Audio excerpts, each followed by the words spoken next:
Manchester United atrocious against Spurs at Old Trafford. Shaka, where do you want to start in this game? Listen, here's where I'll start, because I can hear, as we gear up to criticize Manchester United fans saying, well, you're all quick to excuse Liverpool's result as a one-off, but you won't do the same for Manchester United. Well, the reason we excuse Liverpool's is because, as I mentioned, they are defending Premier League champions. A year ago, we were talking about them as being defending European champions. Whereas when you look at Manchester United and this performance, you wonder, where's the silver lining? We've spoken about Manchester United's deficiencies, that they were poor defensively, that they needed reinforcements at the back. But United fans responded and pointed to United's defensive record of last season. Stats don't always match up what we see in terms of pattern of play, and this suggested that. So you have a United who have had a disastrous transfer window. You only bring in Van der Beek, which in my mind didn't address any of the issues. You're getting ready to announce Edinson Cavani, which again doesn't address any of your issues. You start the season with probably the worst performance we've seen from a top 4 team, potentially even a team that you would think would finish in the top 8, in losing to Crystal Palace. As we sit right now, the only win you have to boast about is a 100th-minute penalty winner from Bruno Fernandes against Brighton and Hove Albion. And then you lose 6-1 to Tottenham Hotspur in a game that none of these players would have needed motivation for, given who's sitting on the sideline for Tottenham Hotspur in Jose Mourinho. And then this is the result you produce.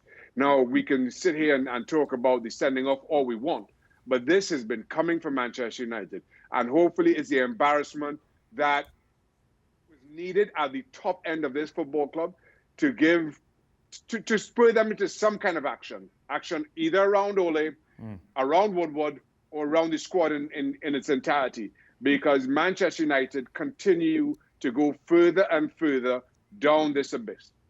Frank, who do you blame for today?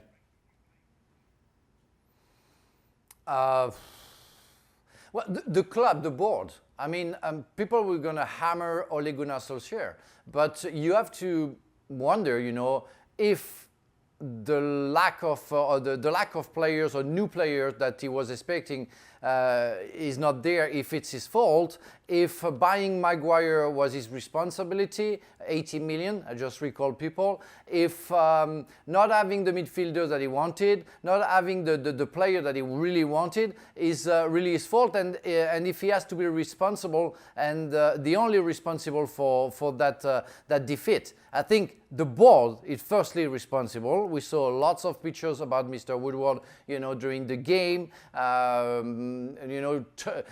texting people, I don't know, maybe buying players very quickly.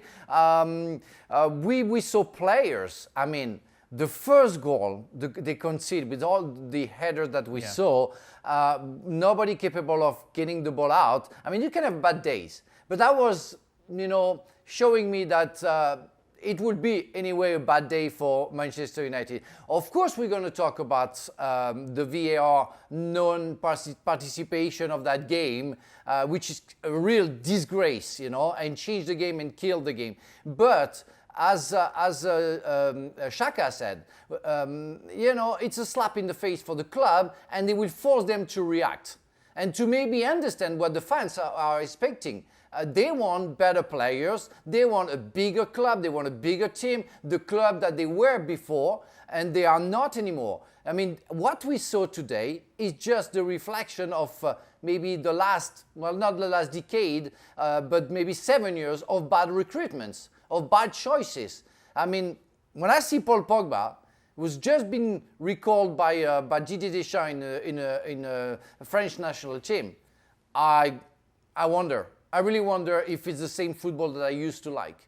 I mean, I saw so many bad things today, and we can talk about the referee now, because what Shaw did, the tackle that he did, and just got a yellow card, with comparing to what we saw between Martial and Lamela. But I want to talk about Lamela too, and I hope you're going to give me some time to talk about that, because what he did is just a disgrace as well. But Manchester United has to react if they want to go back to their prime. That's for sure. We've got to move on now. Southampton with that victory over West Brom, much needed.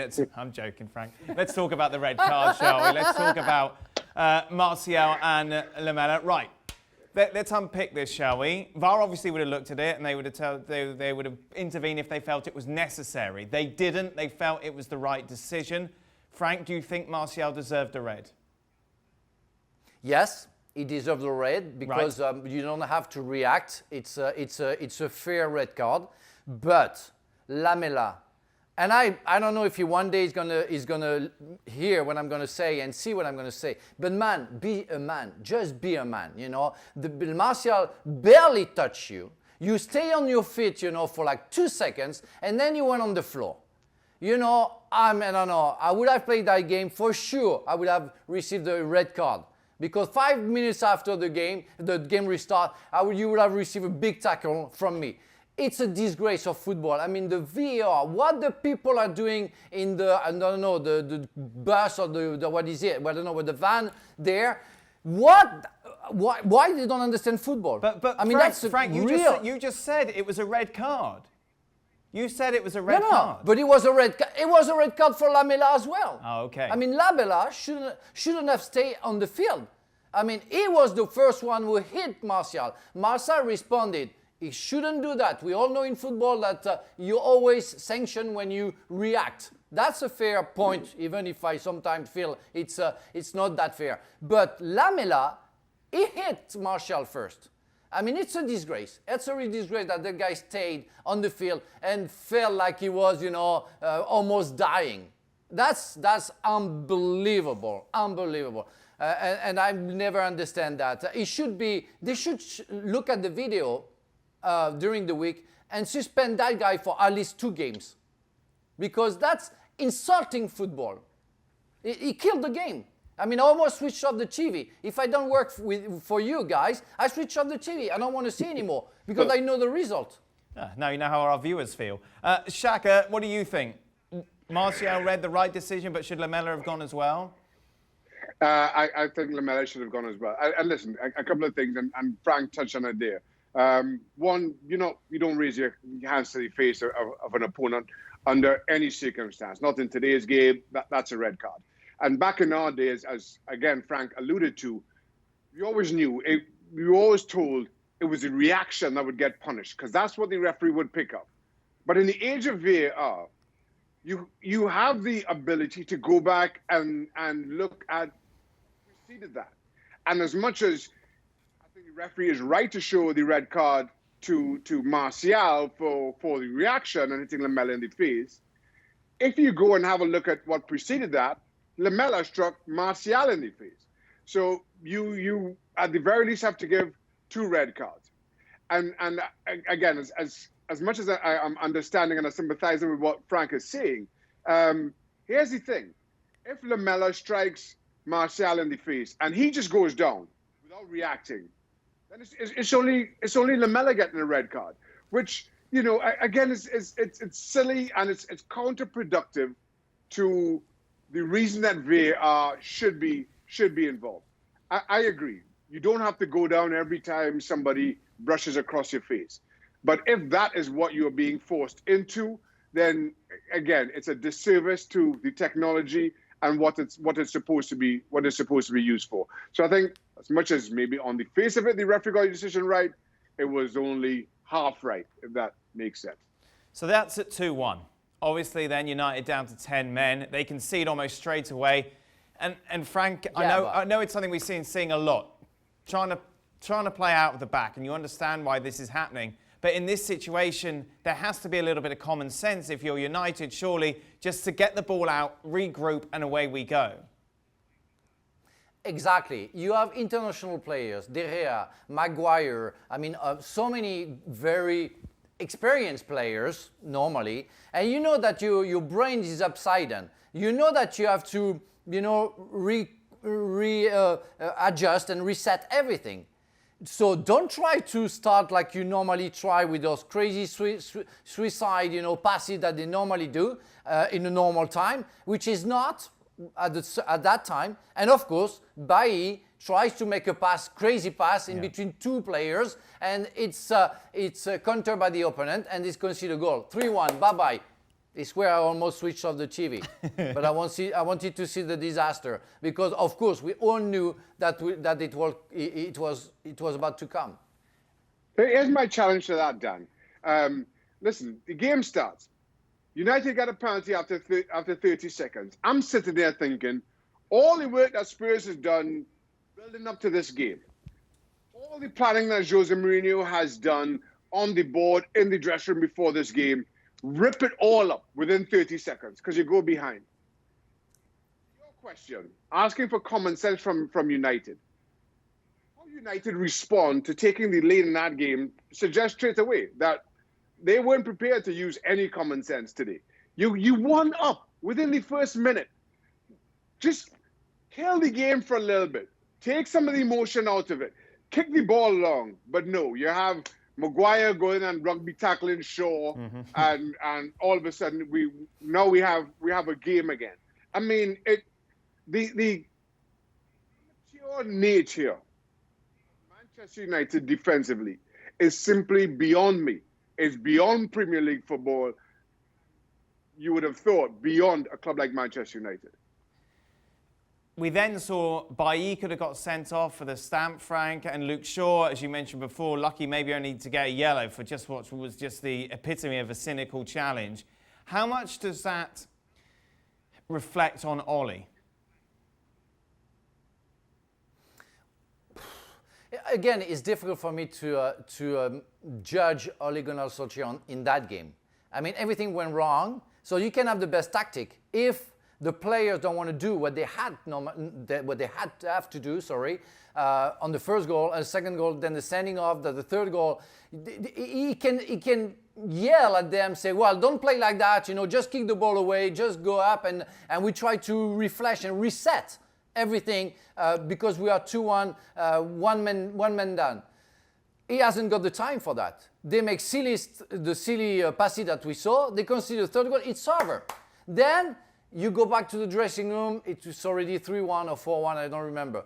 Then you go back to the dressing room. You say, guys, that's a really awful day, an awful game that we're going to go through. So just try to concede less goal and no goals anymore.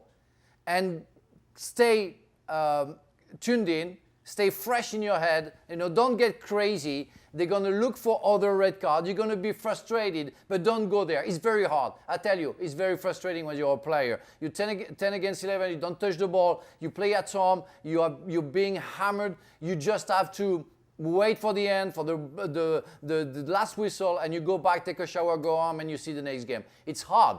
But hammering Ole Gunnar Solskjaer in that game is simply, for me, not fair. Frank, having said that, do you sack him now, use the international break to bring in Allegri or Pochettino? Well, we've been talking about that for a long time.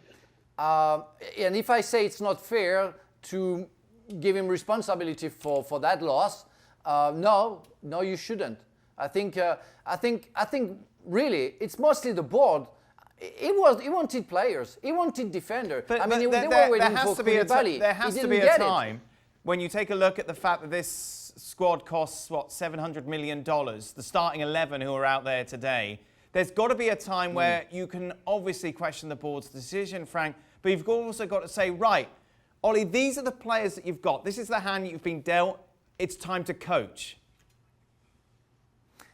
Yeah, but maybe he can answer to you. I do coach, but I don't have the player that I want. I don't have the player that I want for the result that you are expecting. No manager has the players that they want, though, do they? Everybody has a wish list that is unfulfilled. Yeah, but we all knew, at the end of that season, that they needed a defense. Who is the new recruitment in the defense? Nobody.